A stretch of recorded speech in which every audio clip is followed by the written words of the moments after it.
महतारी की महतारी और माँ ये एक विस्तृत शब्द है।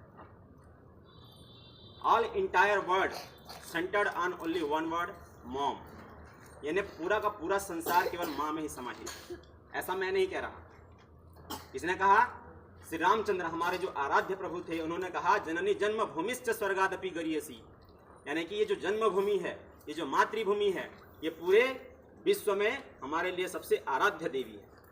इसीलिए हम जो भारतीय हैं, हम छत्तीसगढ़ी हमेशा अपनी मातृभूमि को माँ मानते हैं। अदर कंट्री वाले ऐसा क्यों नहीं बोलते? जैसे पाकिस्तान माता, ऑस्ट्रेलिया माता, क्योंकि उन्हें ये नहीं पता कि अयम निजा परोवित्ति गणना लघु चेतसाम उदार चरिता नाम तु वसुधैव कुटुंबकम।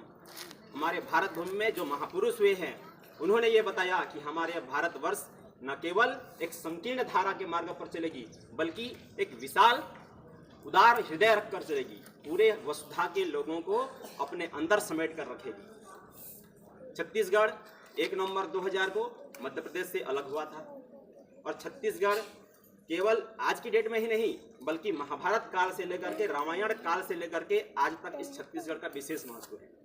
रामायण काल में इसे दक्षिण कौशल बोला करते थे, और यहाँ की जो लैंग्वेज थी, भाषा थी, वो थी कोसली। और रामायण काल में जितने भी घटनाएं हुई हैं, बहुतायत घटनाएं हमारे इस छत्तीसगढ़ में ही घटी हुई हैं। जैसे गुनगुन सतपति ने क्या बताया कि ये श्री रामचंद्र जी का ननिहाल था, है कि नहीं? दंडक वन जो आज के बस्तर क्षेत्र में है, दंडक वन में श्री रामचंद्र जी ने जितने भी राक्षस थे सबका नाश कर दिया। श्री नारायण मंदिर, जहाँ पे श्री रामचंद्र जी ने सबरी माता के जूठे बेर खाए थे। इसके अलावा यहाँ पे जो चित्रकूट जलप्रपात है, वहाँ पे भरत और श्री रामचंद्र जी का प्रेम मिलाप भी हुआ था। तो ऐसी कई घटनाएं यहाँ पे हुई थी। तुरतुरिया क्षेत्र के अंतर्गत जहाँ पे आजकल लव और कुश जी का जन्मस्थली है, वो भी विशेष महत्व रखता है हमारे छत्तीसगढ़ में। हमारे छत्तीसगढ़ की भाषा, यहाँ की संस्कृति, वायु, जलप्रपात, नदी नाले, मंदिरों और तालाबों को अपने अंदर समेटी हुई यह छत्तीसगढ़ की माता हमारे पूरे छत्तीसगढ़ के ग्रामवासियों के लिए, लोगों के लिए कल्याणकारी सिद्ध हुई है।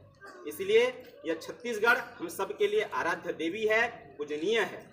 छत्तीसगढ़ का महत्व आज भले ही एक इंटरनेशनल नेशनल लेवल पे इसकी भाषा का विकास नहीं हो पाया है, लेकिन एक दिन हम सबसे आज से प्रण करें कि छत्तीसगढ़ सिर्फ आज जो एक बोली मात्र है, इसको आने वाले कल तक एक भाषा का विकास बना करके इसको हम आगे लेकर जाएंगे, और छत्तीसगढ़ी सिर्फ बोली ही नहीं रह जाएगी, बल्कि एक भाषा बन करके उभरेगी।